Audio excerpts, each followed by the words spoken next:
Women, what do you find most confusing about men? How they make friends with everyone. Seriously, I was at work and saw two guys get in a massive screaming match, almost fighting. I grab security, and when we go to check it, the two guys are standing and laughing. They weren't even friends. They didn't know each other before that night, and suddenly they're best buds. Edit. Because so many people are saying I shouldn't have gotten security, let me clarify this. I work in a bar. If a fight happens, people are at risk. There are glasses that can be used as weapons.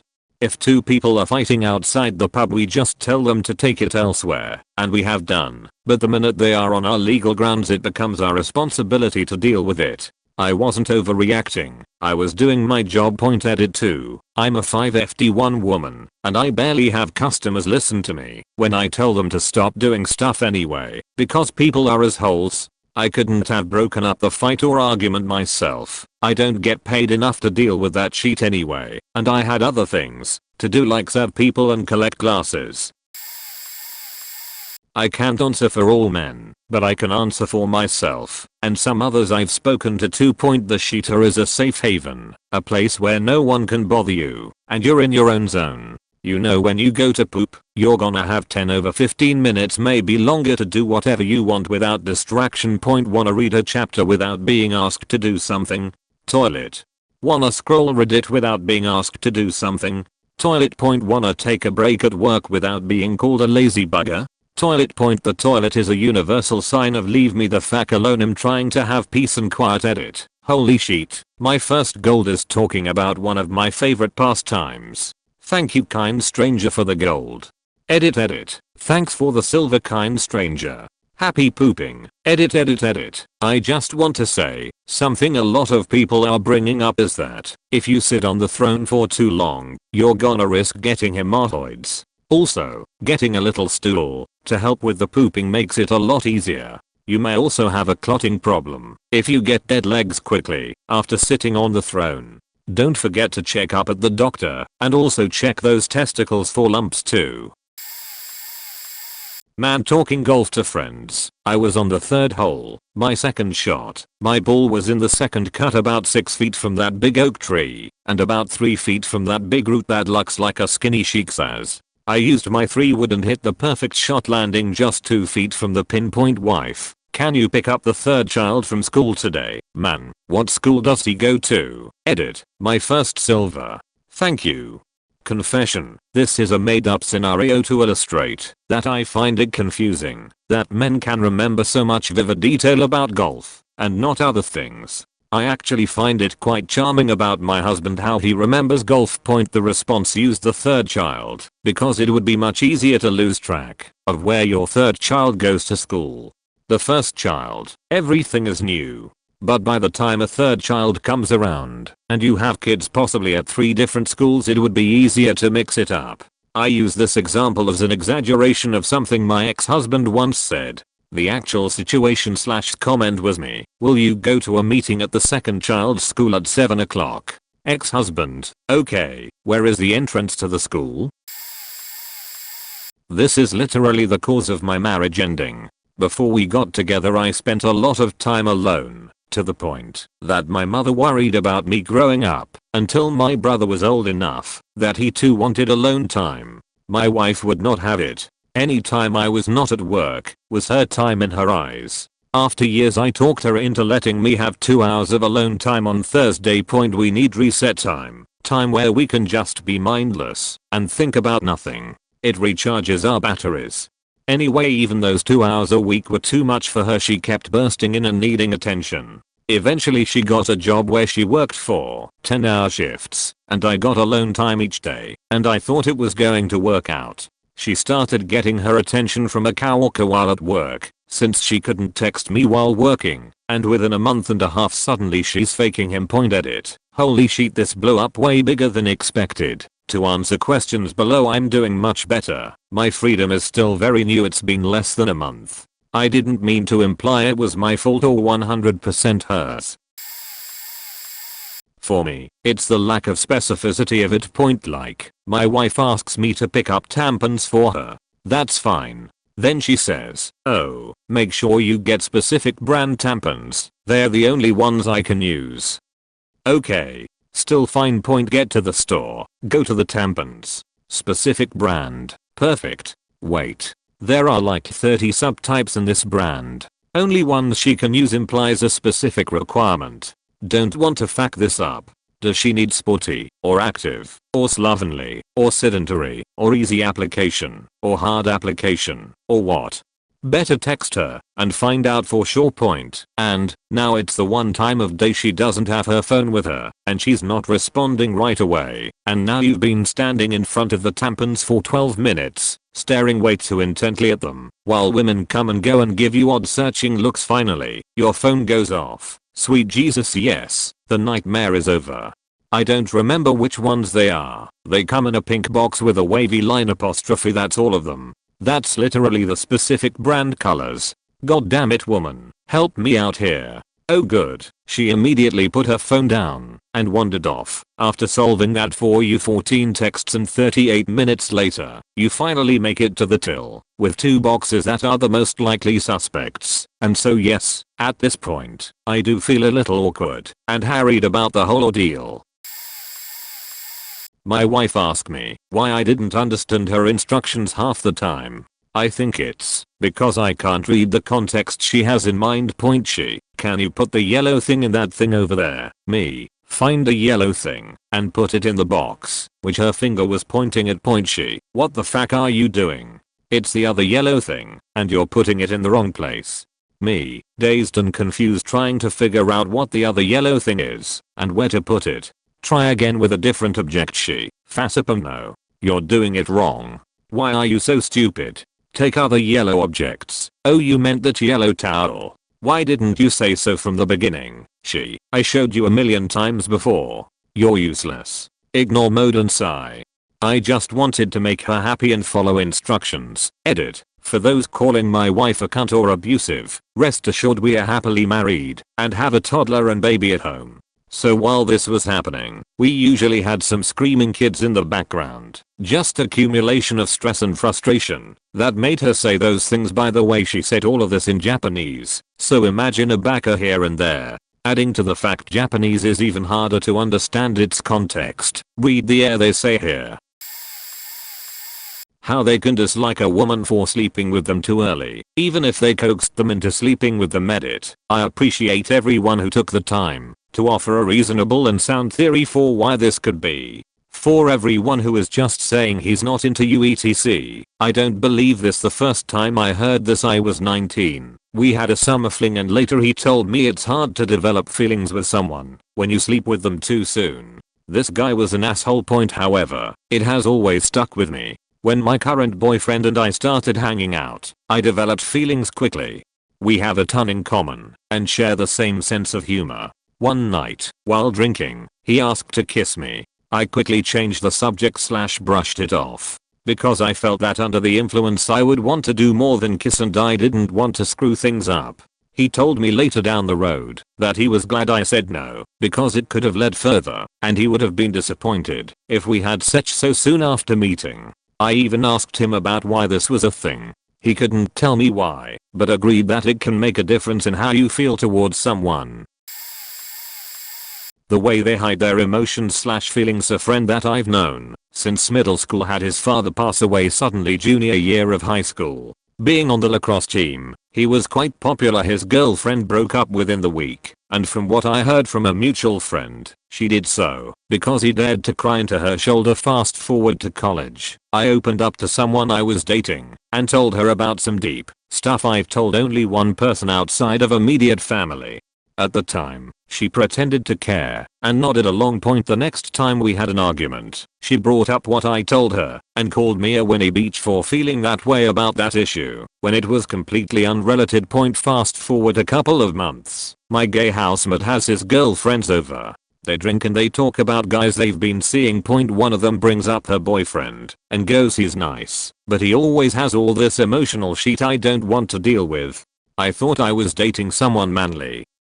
The 45 other girls agree vehemently with her and proceed to talk about their own experiences with guys opening up to them and how not manly / annoying they find it. The opposite of anything to do with attractive. So with all due respect, from personal experience, I think the whole trope of girls find guys that open up to them sexy is a crock of pig shit. At best it's a lie. At worst, it's a manipulation tactic.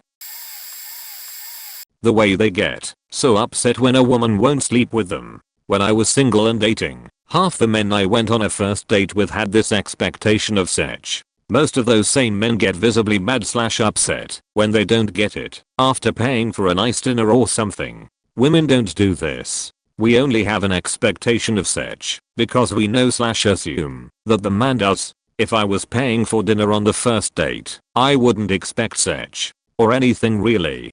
I would maybe expect their undivided attention at dinner. That's about it. I expect that anyway, no matter who is paying. The reason I don't understand it is women love sex just as much as men do. We crave it, we think about it, we masturbate, we watch porn, we read erotica that go into excruciating detail about sex. But we don't send a guy a 10-page text destroying their character solely because they didn't want to lick our clit. Edit. Pro tip for the still single and looking dudes out there. I went on several dates and the only time I stopped was when a man told me that he wasn't ready for sex yet and wanted to make sure this is real first, as my mouth is literally heading down towards his business. He had gotten his heart broken before and he pulled me up with what I could tell was an impressive amount of self-control and said this to me. That was 4 years ago and we are getting married this year. And he gets all the BJs his heart desires now. I don't understand why a high number of men can't tell me if another guy is attractive / good looking and they respond with I don't know, I'm not gay. Like as if you had to be homosexual to tell if someone looks good. SMH. But I figured that this is only a thing for men with a very fragile masculinity and mature men don't have a problem with it. However, I never met a woman who responded in such an inane way. Maybe someone can explain why it's so hard for certain men. Edit. There's a big difference between being sexually attracted to someone and thinking someone or something is beautiful. When asking this question, I'm not interested if you are attracted to a man, but if this man is good or bad looking. Same as, does this painting look good? Does this house look good? Is this guy pretty? It doesn't matter if our subjective opinions differ. I just want an opinion on someone's looks and many men fail to answer such a question. There's a huge difference in the way men and women look at and compliment their own gender. Women often say they dress to impress other women, so naturally it seems women have a support system built around this and are very comfortable talking about such things. Men tend to compliment each other based more on things they like rather than how it makes another man look. Women also, in my experience, tend to take the extra step of consciously connecting their compliments to the person they are talking to. Female example, hey Betty, that's a cute top. It goes great with that skirt. Male example, hey man, nice Star Wars shirt. I love that movie. This is obviously just a general example and not a one-size-fits-all blanket statement. Reply to edit. I understand what you meant and you're 100% correct that there's a difference, but I was taking you to the root cause to show you why men tend to avoid that behavior. We generally gravitate more towards talking about shared interests. Talking about each other's looks is considered effeminate unless it's about gaining muscle mass or poking fun at each other's beer gut or something. Lots of men don't actively engage in the same sort of thinking on their day-to-day. It's something that guys end up thinking is weird / awkward to talk about, and those with a certain ego may try to avoid it because my masculinity, or we don't care and don't wanna talk about it because we simply don't care. I'm sure we can also say that a small part of it is due to the openness of gay men and some straight men not wanting to mirror that behavior, even if it's not them initiating it. Edit. Formatting. This probably won't go over well, but because so much has to do with men and friendship and making friends, here is some insight. Obviously men are wired differently than women, but in this case it's for the better. Sorry. Men don't feel threatened by other men unless there is an actual threat. Until something gives them cause for concern, they see no threat and will not look for a threat. Therefore, they have little conflict with other men. Women? Not so much.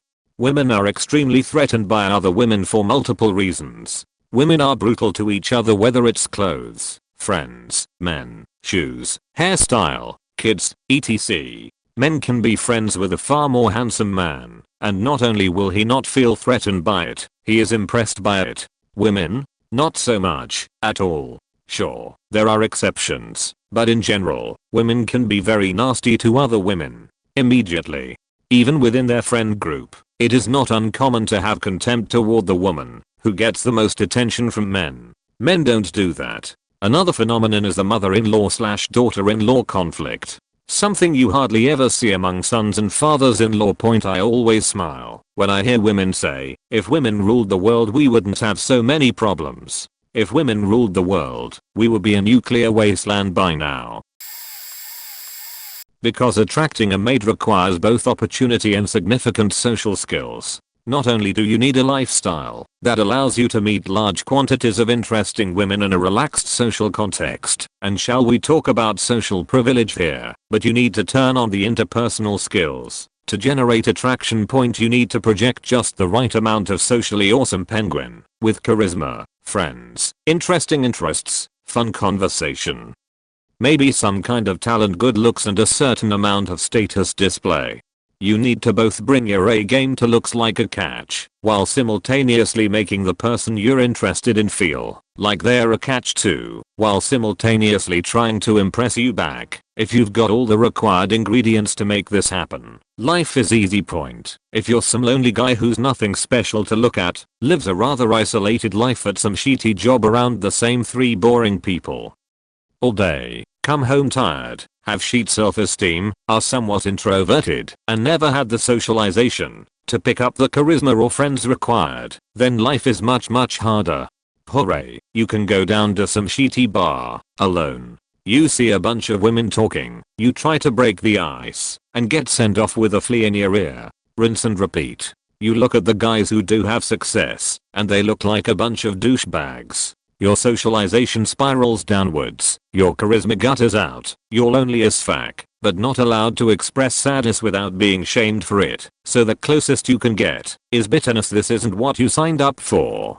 Everything you were shown all your life was that there was someone for everyone, that nobody needs to be lonely, that a bit of bloody warmth and companionship in your life wasn't a hopeless dream reserved for the top 10% of guys, and that bitterness feeds on itself. The whole game seems rigged. The things people actually seem to want don't seem to match up with what they say they want, and so you start chalking that up as dishonesty and hypocrisy. You start to see the building attraction dance as a superficial, rigged, shitty system that's only there to rip people off.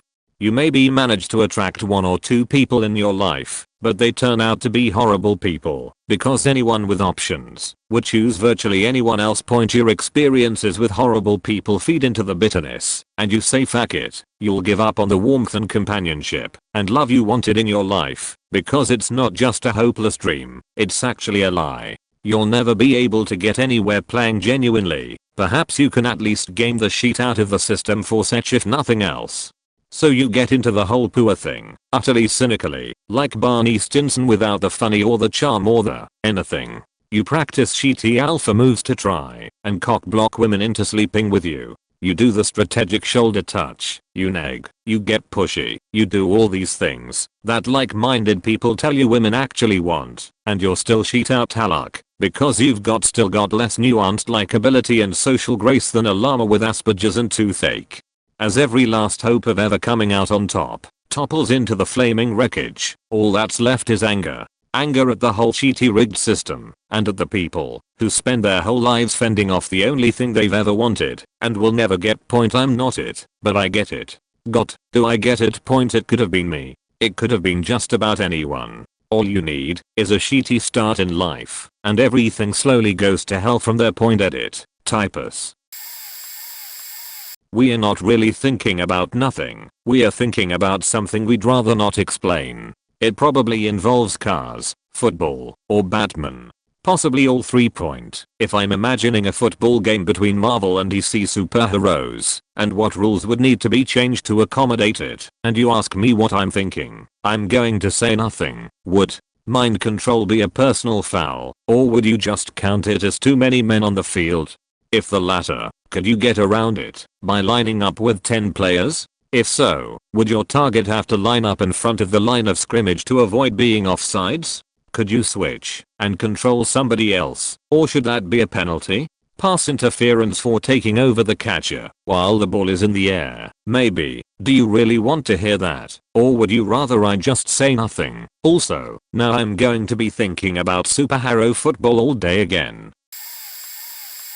I'm a man. My best friend, who is also a man, met when we were in middle school in the 7th grade. I didn't know him, and he stabbed me in the arm during class with a pencil for no reason other than he thought it would be funny. I punched him straight in the mouth and busted his lip. We had to go to the principal's office. They had us sit in the same room across from each other, and we started talking. I asked him why he did it, and he said I thought it was funny, and I asked him why again, and he said I don't know, just because.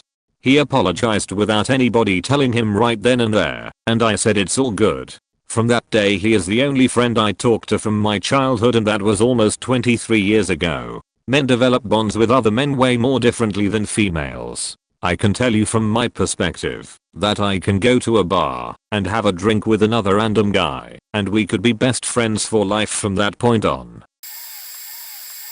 I would appreciate it if y'all could tell me if you're unhappy about something, if it involves me, what I can do to fix it, and why it upset you. I know women are known for this as well, but it's more a matter of communication, and for me to feel more at peace. I've accepted that guys aren't all that open about their feelings. That's fine. Plenty of women aren't too. It's NBD. What I don't like is that all the guys I know will say nothing if I ask what's wrong, and then stew or sulk for hours. Even if it isn't intentional or it's subtle, it's going to set the tone for the day, and it will affect how my day is going to go too. Guy friends, relatives, my boyfriend, they all seem to do this to some degree. I'm going to automatically assume it's something I did or said. Why else would you be scowling, pouting, or not talking to / acknowledging me? What's with the sudden quietness, one word answers, or disinterest in everything? The very least you can do is if you have a problem with me, talk to me about it, and b, if it doesn't involve me at all, alleviate my concerns please, so I'm not freaking the fuck out trying to recount where I faked up. I don't care if it's something minor, something big, or something totally irrelevant. Just if I ask, say I'm just mad about this, it's put me in a mood for now, so I know I'm not the problem. My partner's reluctant to go to his prostate examination. I've impelled, inveigled, even implored him to attend, but to no avail, because he said the procedure is invasive and undignifying. The man is so obstinate that when I've even googled and expounded in explicit details about what happens, he refuses to change his mind and go. What can I do to make this matter more palatable to him? I've offered to go with him and he declined. I've tentatively asked if anything happened before, if something heinous happened to him in the past, but he assured me that he's never been sexually assaulted. There was no prior abuse during his childhood. He will divulge all information about anything I ask, but he just won't attend. I asked if it's our specific doctor, and I said I'd request a different doctor if he was inhibited or intimidated, but no, he's completely tolerant of our current doctor presumptuously. I even asked if it's due to homosexual connotations. He said no. I even alluded to any dormant bisexual feelings he might be repressing, and he told me to stop being silly. It's okay. He was apprised of my bisexuality during the nascent stages of our relationship, so I implied I'm accepting. He made a derisive remark and continued to be irreverent. Nope. Nothing. Nada. He just doesn't want the exam. He has no apprehension about cancer, no symptoms, and now his mother is even admonishing me for being intrusive. He has no debilitating fear of hospitals. He's lost no family members to cancer. What the fuck is the matter? Men and women are different. Upvoted, downvoted, it doesn't matter, and won't have any effect on the differences between men and women. Our species is one that evolved as hunter/gathering omnivores. We can tell from the biological differences between genders that these tasks were divided into gender roles. Men with greater strength, agility, and a keener eye for moving objects became that way through the evolutionary need to be a better hunter. Men are literal predators. Do we ask ourselves why 2 male wolves fight, or 2 male lions? We just accept it as part of their nature. Fighting is just how predators, and some herbivores even, resolve differences, whether it's over mating rights or a territorial dispute. Humans are not removed from the animal kingdom. We are drawing from the same toolbox as the rest of nature. We think we are special because we have farms, domestic pets, and skyscrapers. Well, so do ants. They don't share travel plans with each other. My good guy friend, let's say Pete, mentioned he met this guy and they became really close friends. Meaning, my friend Pete would be at his house for hours each day watching football, or playing video games, and whatever. They were close. Pete told me he hadn't heard from his friend in a couple days and he became worried. After a week of not hearing from him, I didn't reply to his texts, calls, etc. Pete thought his friend just didn't wanna hang out anymore, and he felt pretty upset. After about 10 days, Pete called me and told me it was just a misunderstanding. His friend had gone on a 10-day cruise and didn't have Wi-Fi the entire trip. In the 4 to 5 months they were friends before this cruise, that conversation never came up once. Oh hey, I'm going on a cruise next week or anything. This situation is just so funny to me. Not only would my friends and I have talked about everything I'm doing if I were going on a cruise, but they would have helped me pick outfits, pack my suitcase, etc. The difference between men and women. Lol.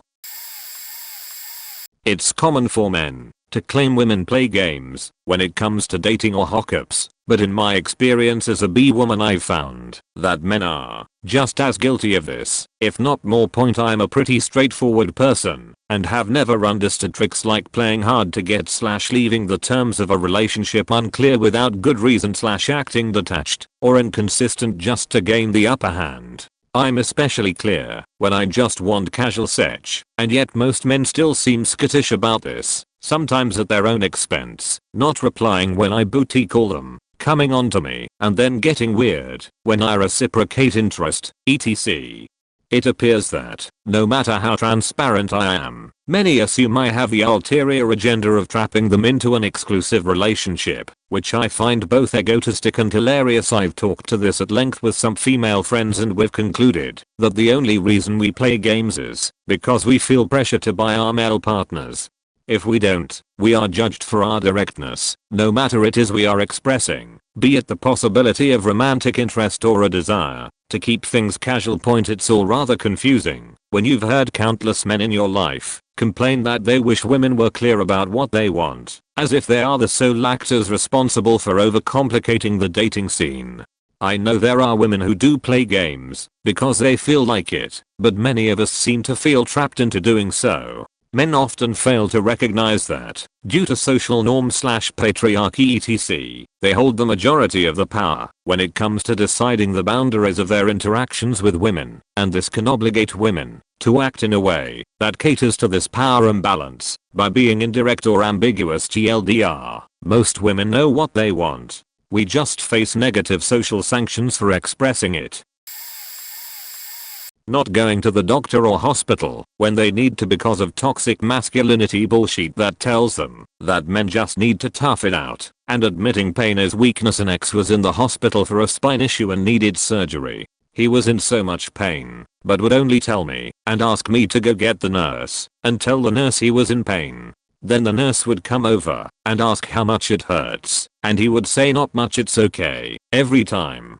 Finally I told the nurse outside the room, he keeps telling me to tell you he's in pain, but when you ask he won't admit it. I swear I'm not lying to you, he had tears in his eyes. She sighs and says something like, this happens all the time. So she walked back in and said to him, you know, our hospital has a policy of not giving out medals to patients who refuse pain meds, and no one gets a t-shirt for refusing an epidural. So what's it gonna be? He gave up his tough guy act and took the pain medicine and was finally comfortable. I've heard multiple times that men are more direct when it comes to communicating. So, a convo can go like this between two men. Guy A, today was horrible. I got bombed with work by the boss last minute. 5 minutes before I was about to leave. Guy B. Well, you don't really have a choice, do you? He's your boss. Guy A. Yeah, let's go out for some pizza. I could really use some relaxation time. Guy B. Okay. But the same convo between a girl and a guy. Today was horrible. I got bombed with work by the boss last minute, 5 minutes before I was about to leave, expecting the guy to understand her hint, to take her out for pizza. Guy. Well, you don't really have a choice, do you? He's your boss. Girl gets angry because in her eyes the guy's being insensitive to her feelings. My question is, do guys ever just think before they speak sometimes?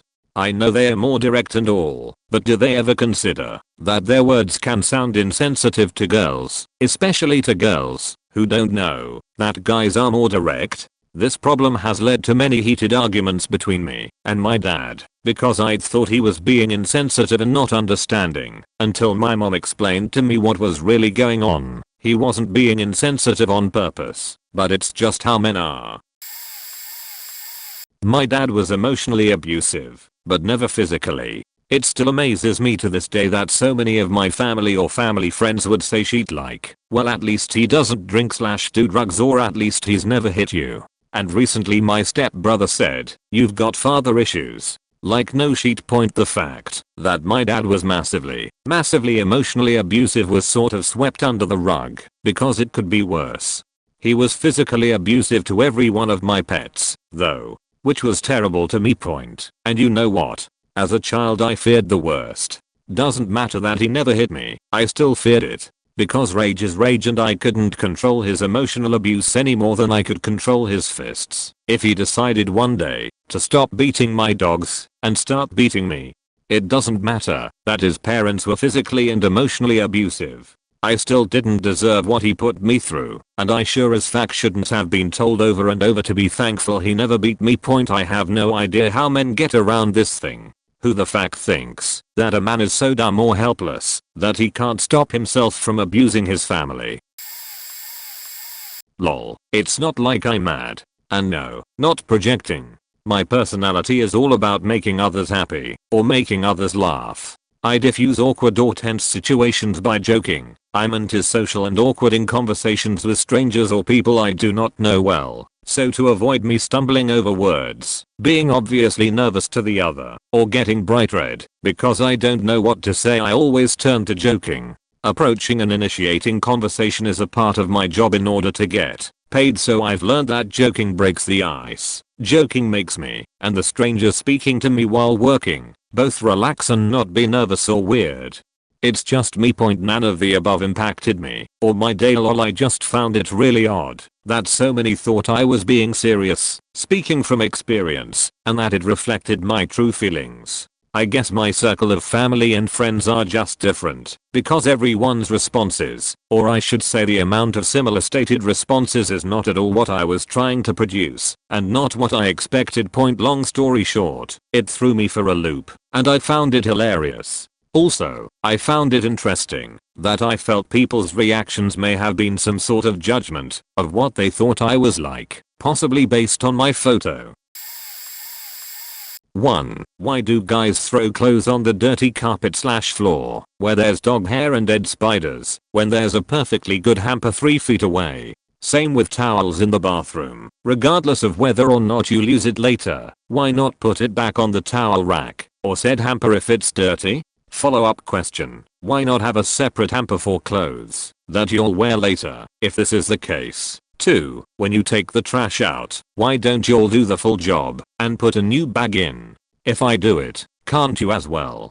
3. Incels. Are they the male equivalent of extreme feminists? 4. If there is a habit like one of these or anything else already, ask the thread, and we as girlfriends want to help improve it. If we do have a problem with it, what would be the best way to go about helping improve you guys' habits without offending y'all or driving you away? I know if it isn't broken, don't fix it, but if it's gonna be a long-term relationship and the habit may potentially turn worse as time goes on, I'm sure other girlfriends/wives here would like the male opinion on this. Especially since a lot of divorces/breakups are based on one spouse trying to change the other. I sometimes feel like men aren't socialized to shut up enough. I know that sounded mean, but I don't really know how else to say it. I feel like lots and lots of people need to learn the pipe down, but especially there are days where I come home to my husband just scratching my head at what some guys never learned wasn't okay. I know I'm personally especially sensitive to stuff like this. Everyone's got their own baggage, so maybe take it with a grain of salt. Like before a class starts, and everyone is enjoying some peace and getting ready for class to start, inevitably some guy will walk in late and start shouting, "Wow, why is it so quiet? What's wrong with you people? Hey, how are you? Look at me. Think of me. Don't ignore me." And it's not like it's evil or unethical to do that. If you asked him, he would tell you he's just trying to make everyone's day better. But I hate to break it to you that it absolutely doesn't. If you want to talk to your classmates you should, but you demand a room's attention when you have nothing to say. It makes me cringe. Point another example. When I was doing a lot of online dating, there were men who literally put back massages on their phone screens to type gibberish, or scripted a bot to message for them, or did some old-fashioned copy-paste. I'm not talking regular "are you ignoring me" double texts. I'm not even talking about long-raging messages diarrhea. I'm talking about spam text every second for 30 minutes to an hour. This has happened to me more than once. So I don't mean to say that all men are bullies, and I don't mean to say that this behavior even belongs to the majority of men, and it doesn't even mean only men and not women act like this. But when I make a list of people who piss me off by acting entitled to my life, it's way more men than women. I'm sure you realize that the reasons for this will vary from person to person, incident to incident, and is by no means limited to men. However, personally I feel I struggle to talk to people when something is wrong for a few main reasons. I haven't had much experience in talking about emotions/feelings nor in really confronting them personally, and therefore there's a chance I don't even really know what is bothering me or how to bring it up. Due to the different nature of my friendships, as opposed to the nature of a stereotypical female friend network, I'm not likely to have someone else to talk to about these problems. Hence, when asked I will be surprised, unprepared, embarrassed, and likely not wanted well, assuming that less time devoted to a depressing subject would be better for us all. There's a societal stigma for men and emotions that is gradually changing, but most men will instinctively think to not regard some factor considered weakness in themselves, instead choosing to win through attrition. On top of all that, not being very good at something makes you uncomfortable and less likely to engage in it. Being uncomfortable is no reason to not open discourse with us, but it's certainly another layer of discomfort that makes it hard to communicate effectively. NB. I realize that a lot of this explanation is just detailing that I'm not particularly good at talking over sensitive things, and I know these things can be improved upon. I'm not trying to justify, but explain why it can be difficult, and not some power play or something. Masculinity complex. It seems rampant. Why spend tens of thousands of dollars on a big lifted bulldozer truck, but never use it? I live on a military base covered in lifted jeeps, trucks, minivans sometimes, but they are sparkling clean, always. Like damn, nice pavement princess, go do something with it. I don't get why this is necessary or useful. If I don't find a use for something, it's gone. I dated a guy for a year and was engaged for 3, and I broke it off because his truck got more attention than I did. He literally managed to turn someone who is never jealous into someone who's second guessing everyone I date because so much time was wasted with someone else. I loved him, but he threw so much away. 2 years later he's driving a beat up Ford Fiesta because someone stole his truck and he didn't have enough insurance to cover it. He called last week and asked if I'd still be interested, and I told him yes. We are back together because he grew up. This was written for my sister. She's never heard of Reddit. My whole life my friends and I would just make each other laugh. We mock everything pretty much. We watch funny movies or videos. We listen to music, play video games, talk about life. I personally couldn't give one shit about my friends' sex lives, and I really don't like sharing mine. If there are relationship problems or something of interest it gets brought up.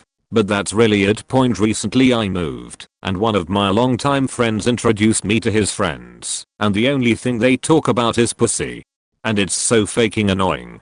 The two guys who do it the most, one has a serious girlfriend and a daughter from an old relationship, and the other a wife with a child on the way. I cringe every time they say pussy, which is about 45 times an hour. They are two of the dumbest people I've ever met, and I have a feeling there is a link to being dumb as shit, and the only thing you want to talk about is pussy.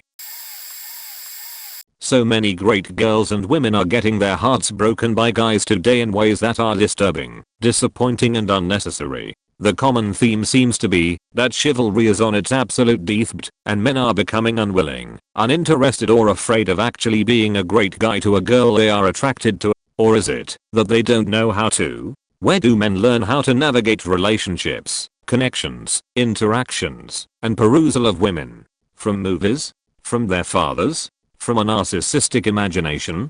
I know so many incredible beautiful women who are lonely, confused and heartbroken long term as guys that show interest in them mess them around and mess them up, or in other words, put them through psychologically painful unfair experiences that show that they are entirely romantically, emotionally, and socially irresponsible with the precious creature that is the woman. And it is truly fucking tragic. Erin Janis.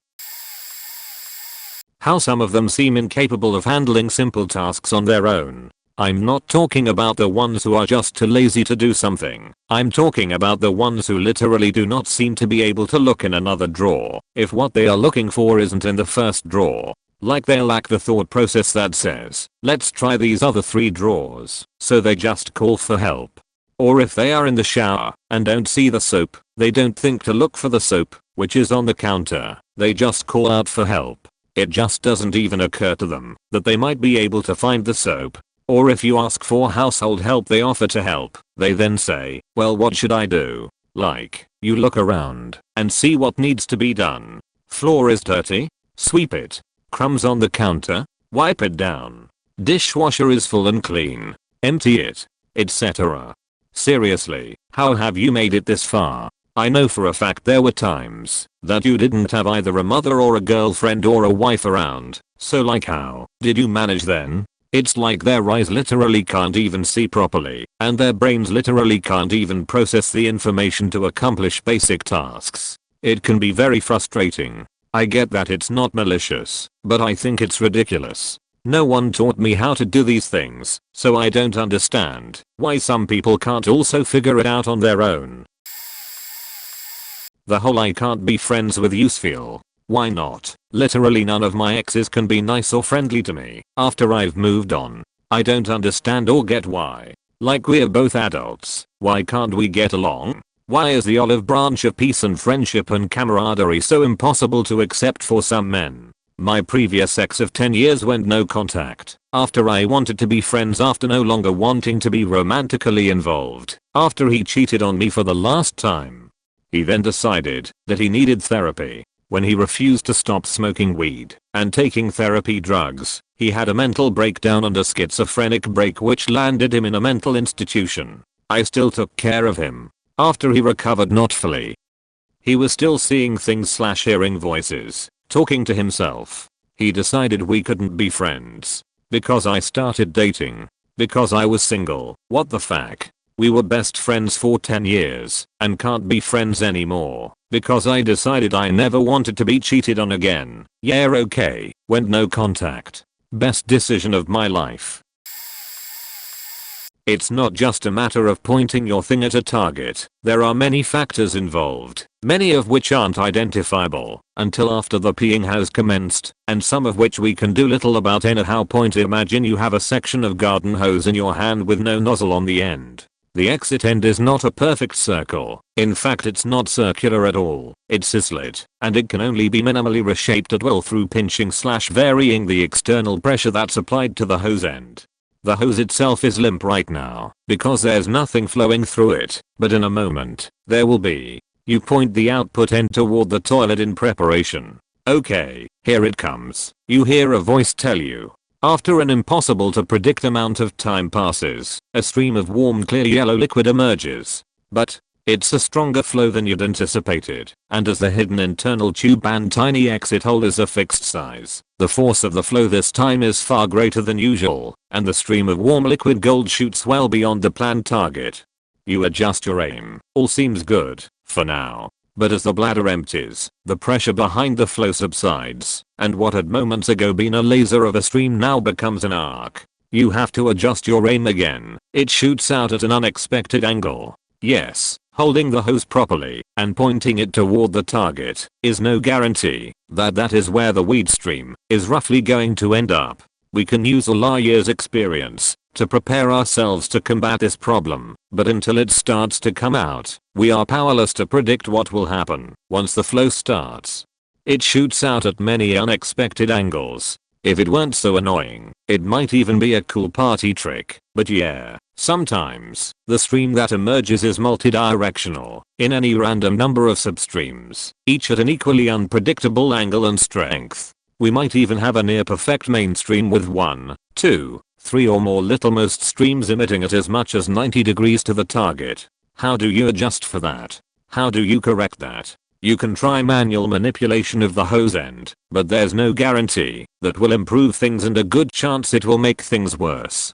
It sputters out in a weak arc, falling short of the intended target. As you move forward to compensate or try to straighten out the hose in order to get more distance to the flow, the pathetic dribble suddenly becomes a raging torrent, relatively speaking. Now you've overcompensated. You've soaked well beyond where you were aiming point on top of all these issues. Even if we do an otherwise perfect pee, we've got splashback to worry ourselves about if we don't want to hear about it later. Droplets of water in the bowl splash out onto the surrounding floor due to the force of the stream from the hose, which in turn is in large part due to the great height from which it came. This can be mitigated by adjusting a aim to the rear or sides of the bowl, but few men, if any, have ever determined what the ideal spot is, and it would vary from toilet to toilet anyway, and to the strength of the flow each particular time, which again is impossible to predict, and I won't go into it, but in previous p-threads on Reddit, I learned that some men think weed trickling down their leg is a normal thing. It's not. Or shouldn't be. Now, as a man, I will say that some of us are more aware of our bodies than others, some of us are more observant than others, some of us are more considerate than others, and some of us do the cleaning too, even if that's as needed spot/drip wipe up immediately after. So some of us take measures to minimize the problem, always sit in the morning when the bladder is likely to be full, or for the first weed, after ejaculating semen as that can block the pipes and cause mayhem. But we are men, we were designed to weed standing up. But, we are not perfect, and it's not our fault.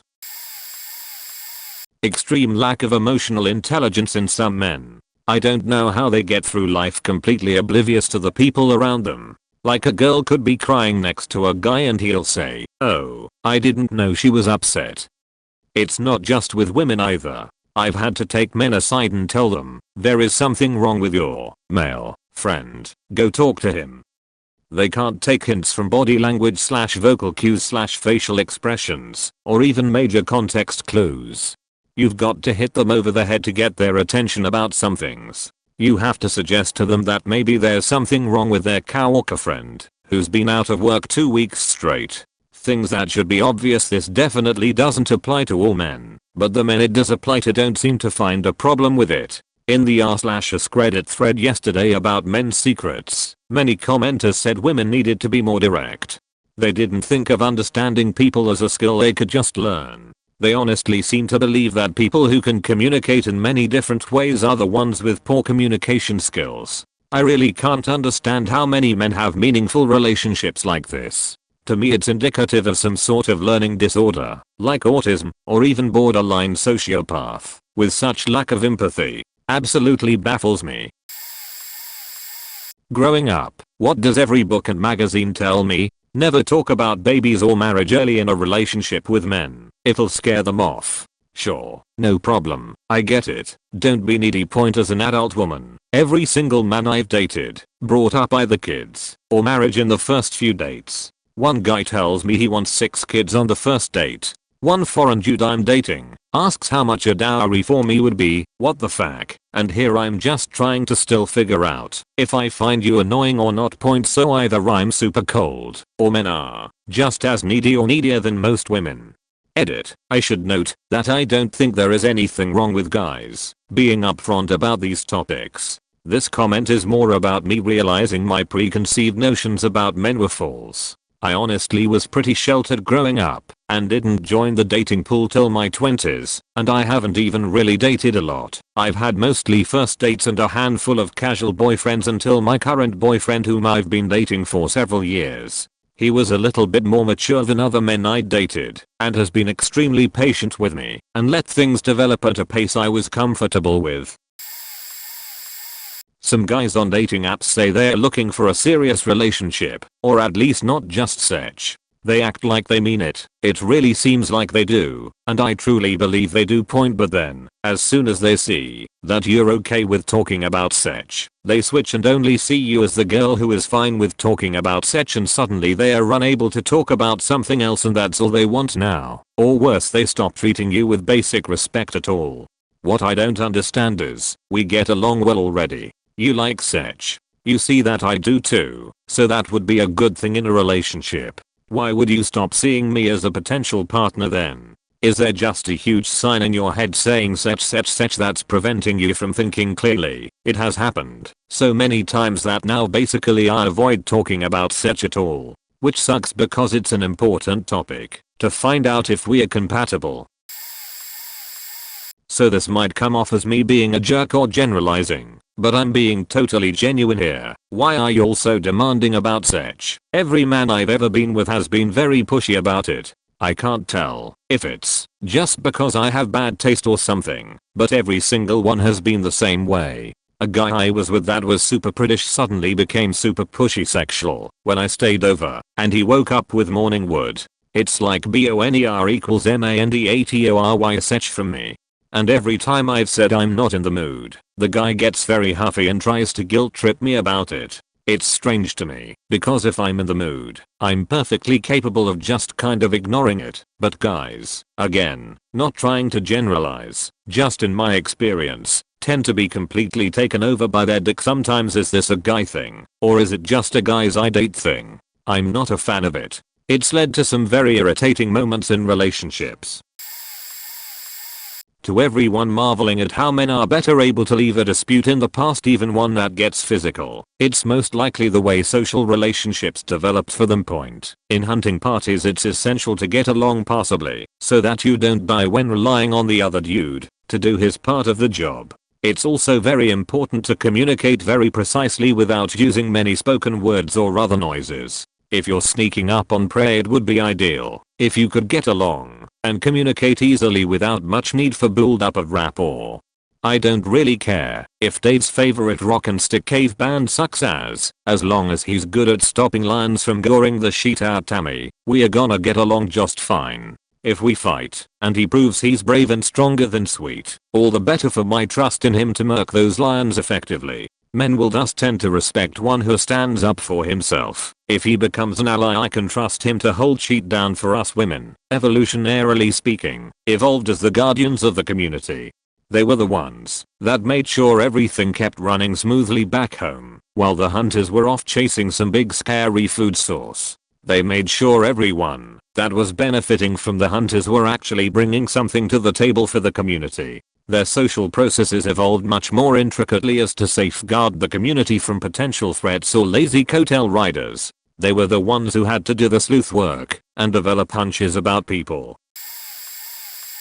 I don't know for certain, but I have a theory that it actually isn't. We just have that whole internalized toxic masculinity thing where if you can still move under your own power, you're expected to pull yourself up and get your shit done anyway. And if you choose to stay home and recover before you're completely incapacitated, you're a massive weenie. Because what, that's not even sick, bro. What the fuck, you need a damn blankie, you little child. Like, even to ourselves, or like expecting it from others, and mostly because we see it said about others. Or man, these other dickheads ain't coming into work. Ooh, I got a sore throat, beach, I got a damn broken hand, and you still see me coming into work. Taken from an actual conversation at my work about a week ago, but yeah, we get sick normally too. It's just seen as pathetic / weak to make any notice of it, until it gets to be completely debilitating. This thread has spawned a whole conversation with my fiance and I have come to a revelation about this as a man. We culturally are taught, and it is ingrained by observation, that we are to be stoic and logical, even when a situation calls for an emotional reaction. We must be prepared for disaster, to strike at all times. We must somehow see this sheet coming, when in reality nobody can prepare for that, and it is okay to be caught off guard.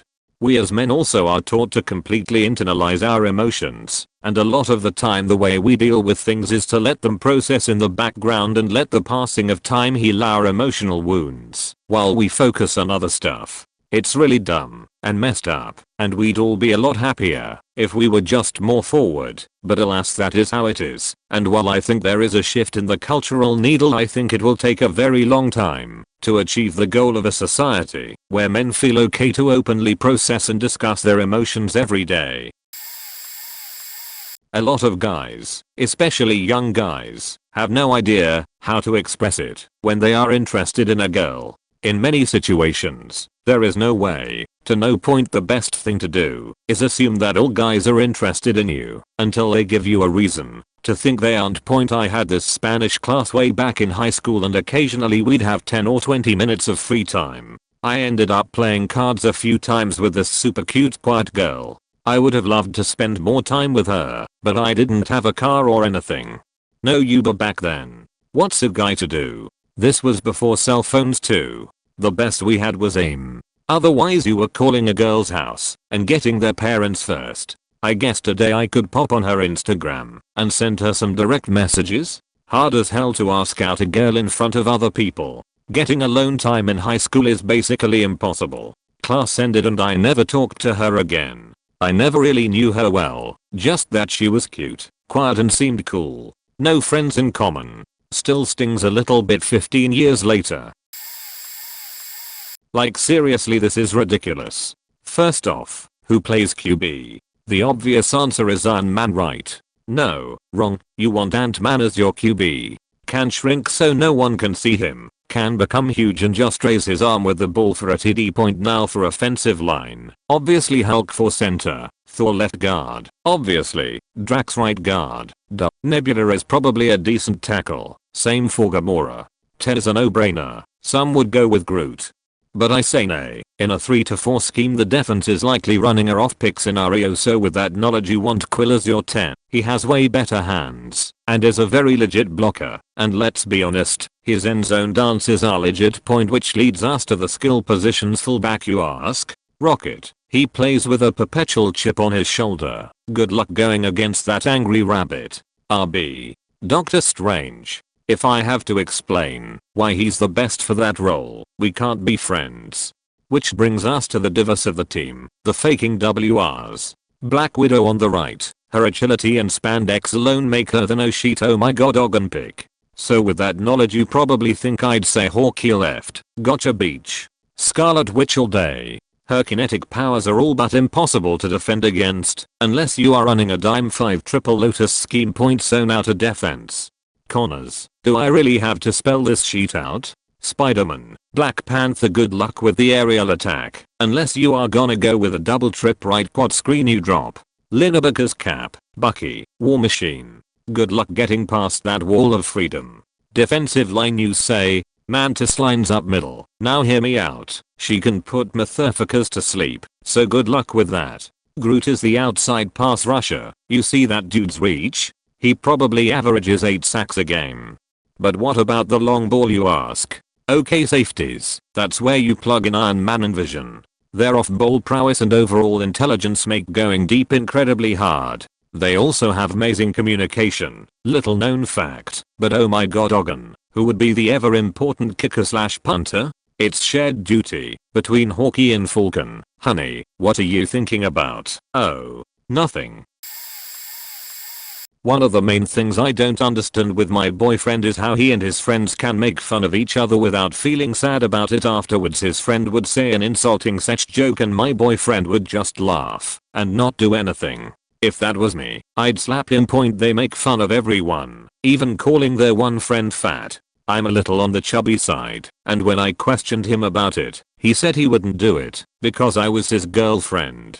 I'm grateful for that, but it's still rude to make fat jokes, even though the target of the jokes doesn't mind at all. They also play fight, Sometimes one of the boys drags me into it, but I quickly back away before he can body slam me to the ground and give me a bloody nose like he did my boyfriend. This boy is surprisingly strong and stands at about 5 feet 8, around 175 centimeters, while my boyfriend is about 6 feet 3, around 190 centimeters. After these fights, he claims he's okay, but I don't understand why he bullies his friends. When I was friends with boys back in school, they never did things like this. Note, my boyfriend is somewhere on the spectrum. He might act differently from normal boys, but I'm not completely sure. His friends and myself are also on the spectrum. If any of you are wondering why there's so many, it's because we go to a school that specifically teaches people with ASD. Why do so many men hate commitment and showing their partner that they care and want to progress in the marriage, i.e. moving in together? Marriage. Some men view commitment as no further, no more options. As Mezzanine wrote, they don't see it as progress, they see it as a slow death. Once that is pulled, they're stuck with you, joint address. And that can feel quite boxed. You move into together. What if it goes wrong? You lose your girlfriend. It's more comfortable to keep as it is.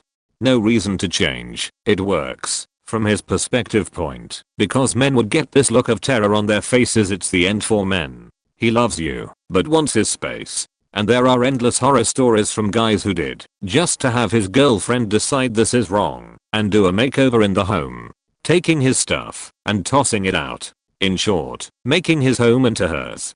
That's reason alone to not allow her to move it. Complain that their girlfriend of 4 years wants to get married. Because their relationship is perfect the way it is. He's given her exclusivity and that should be enough. Or they don't want to do cute romantic things or say I love you. That's more of a personality thing, somewhat related to confidence. Or talk about kids one day. That means moving in together. See above. I'm a woman. I agree the lines are blurry. Maybe it's just the circle I'm around, but I just know so many girls who think dating equals leading towards a relationship. And unless it's talked about early on, they will start to fantasize about it. I think the best thing is to just be open about it. It might turn some girls away, but if you find the girl that is cool with casual dates, then it could work perfectly. No one wants to deal with someone getting hurt. That's why I think it's best to be open early on and say that you want to have fun, go on dates etc. but are not looking for a long-term committed relationship and really stress that. Then, if they get ideas later on, it isn't on you because you were honest upfront. But I would suggest not getting too personal and romantic. Like have fun, but I think when things get personal, that's when it's easy to think someone wants a relationship despite what they said in the past. Like I wouldn't share super personal stories about family and such, which may be hard because you're human, but if she starts to think there's a real emotional connection, she may get this idea that you're getting feelings that will lead to a relationship. Why the constant need to have metaphorical dick measuring contests? I was an aviation mechanic in the Marines for 5 years. I worked in a shop that averaged 25, 30-ish guys, while I was one of the only of 1 to 2, at most 3, girls that were there. 75% of the non-work related conversation was just them constantly comparing the most irrelevant things just to one-up each other. Not in a hostile way, just in very a bro way. Marine 1, I ran faster than you this morning. Marine 2, yeah well I packed more life preservers than you and did it faster. We worked on aviation safety equipment for helicopters. Marine 3, from across the room, not even in the conversation. PSSH, I can do more pull-ups than both of you combined. None of those things have anything to do with the other. How do you feel satisfied making these completely unrelated comparisons? I mean, I knew guys did this. I just could not believe how much / constant it happened and how irrelevant the comparisons were. So silly. I don't think I'm abnormally high strung or high maintenance or anything, but my husband and boyfriend, I'm poly, make me look like a lunatic by virtue of comparison. I have probably started basically every argument, sometimes in response to something well-intentioned but dumb they said, to be fair, I've ever had with them. I don't understand how they can be so Cool point, my husband is like a master de-escalator, and usually we'll be done with the fight and laughing about it within half an hour. My boyfriend has a different style. He's more like a therapist. Yes, I understand how that can be upsetting type of stuff. The other day I had a crisis over the dozen things that I struggle with in a relationship. Nothing about respect or love, more about available time and attention from him, and he just responded to each of them calmly and gently. In the end I said I didn't want to break up that day, but might in the future. And he said he would take that, and assured and reassured me that he was okay with that stance. I was just astounded, because if someone told me they might break up in the future I would have anxiety, until it was so. But he seems to be okay. How can men be so calm? How oblivious a majority of men are about regular mundane tasks that are involved in running a household. For example, how to do laundry, how to wash and treat specific types of fabrics, or how to iron, or what can be dried in a dryer, etc. Or how to cook a decent meal. What I mean by decent is something mostly from scratch that has a good combo of protein/fat/carbs. This certainly doesn't include all men, and is based purely on my own personal experiences and observations. If you are a man who is knowledgeable about clothes and textiles or enjoys cooking, that is awesome. I'm very grateful my husband is open to feedback and willing to learn things in order to help me run our household. However, it would have been great if his parents and siblings would have forced him to learn or participate in some of these mundane tasks. This is commonly referred to as the invisible mental load that women carry, and while it's probably been beaten into the ground in this thread, it's very much a real thing and can be quite frustrating to explain to a man who just doesn't understand it. For example, my husband doesn't think about preparing meals. He just asks at 6 or 7 p.m. what we are having for dinner. I usually have to take the initiative to plan or prepare our food. If I don't, we will probably eat out every night. But I'm confused as to why it's not a priority in his mind to plan what we will eat. Probably because it's usually easier for me to just do it, and it's more effort to teach him how or to keep reminding him. Which is the same excuse everyone else in his life has used. Reading some of these IC Benizers and how to use them features highly. Unsurprisingly, how to decorate them however is less frequent point, which links in with the former point. I punny. If a man misses the spot when peeing, it can be for several reasons. He's crap and needs a slap and regular inclusion onto the housework rota. He's come sometime recently and hasn't washed his wand, which means his knob sealed an encrusty baby. Batter ergo wonky aim as the weed has to smash though crispy smeg point has weeded, drunk, faked up, mashed, wankered, sheet-faced, banjanxed. No aim, no hand-eye coordination, huge need to pee, and zero facts given point. Or finally, they've had some additional holes stuffed in their bell end at some point. Yep, you can take the ring or bar out, but once you go over 4/5 millimeters, that sheet ain't bouncing back. You're wedding in stereo for the rest of your life. And guess what? The new hole is lazy. It only joins in mid-weed, so ya gonna get splatter.